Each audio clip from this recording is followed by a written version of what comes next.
Hello everyone, আম স্বাধীন and welcome to my video. আজকে হচ্ছে আমি আমার ফ্রেন্ডের সাথে দেখা করতে যাব। সে আমার কলেজ লাইফের ফ্রেন্ড, অনেক দিন দেখা হয় না, তো হুট করে প্ল্যান করলাম।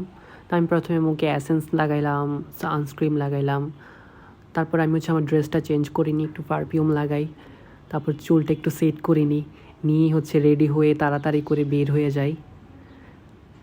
এরপর আমি মেট্রো স্টেশনে চলে আসি। ততক্ষণ আমার ফ্রেন্ড চলে আসে, তারপরে মেট্রো চলে আসে, আমি তাড়াহুড়া করে মেট্রোতে উঠে যাই। এরপরে আঙ্কেলটা অনেকক্ষণ আমার ভিডিওর দিকে তাকাইছিল আর আমি ক্লিপ নিতেছিলাম। কিছুক্ষণ পরে হচ্ছে আমি মেট্রো থেকে নেমে যাই ঢাকা বিশ্ববিদ্যালয় স্টেশনে। আর নেমে দেখি আমার ফ্রেন্ড দাঁড়ায় আছে। ও হচ্ছে আমার ফ্রেন্ড ইমন, আমরা হচ্ছে কলেজ লাইফের ফ্রেন্ড। এরপরে আমরা হাঁটতেছিলাম, হাঁটতে হাঁটতে কথা বলতে বলতে আমরা হচ্ছে দোয়েল চত্বরে চলে যাই। আর দোল চত্বরেই হচ্ছে রাস্তার পাশে অনেকগুলো হচ্ছে দোকান ছিল, যেখানে হচ্ছে মাটির জিনিসপত্রগুলো সেল করতেছিল। মেইনলি অনেকে হচ্ছে এগুলো হাউস ডেকোরেশনের জন্য ইউজ করে। এখানে ওয়ালমেট ছিল, মাটির প্লেট, কাপ, মানে মাটির ইচ অ্যান্ড এভরিথিং এখানে পাওয়া যাইতেছিল। এরপর আমি এখানে একটা কাপ দেখতেছিলাম, আমার কাছে কাপটা অনেক ভালো লাগছে, যদিও কিনি নাই কারণ আমি গরিব। তার পাশের দোকানটাই ছিল ল্যাম্পের দোকান, এখানে অনেকগুলা ল্যাম্প ছিল যেখানে আমার অনেকগুলা ভালো লাগছে।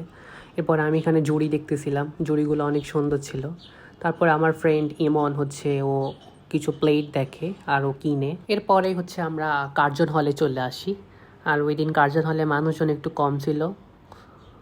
ওইখানে গিয়েই হচ্ছে আমরা কিছু ভিডিওস করি, কিছু ছবি তুলি। কিছুক্ষণ হাঁটার পরেই নোটিস করলাম এই টিয়া পাখিটা কী সুন্দর করে সূর্যমুখী ফুলের বীজ খাইতেছিল, দেখতে অনেক ভাল লাগতেছিল। তারপর আমরা কিছুক্ষণ হাঁটাহাঁটি করলাম, একটু ঘোরাঘুরি করলাম। এর কিছুক্ষণ পরেই কার্জন হলে মানুষের এত প্রেম ভালোবাসা দেখে আমি আর আমার বন্ধু সহ্য করতে পারি নাই, কারণ আমি আর আমার বন্ধু ছিলাম সিঙ্গেল। তাই আমরা বের হয়ে যাই। বের হয়েই আমরা হচ্ছে অন্য আরেকটি জায়গায় যাই, যেটা শেয়ার করব নেক্সট ভিডিওতে। আজকের মতো টাটা।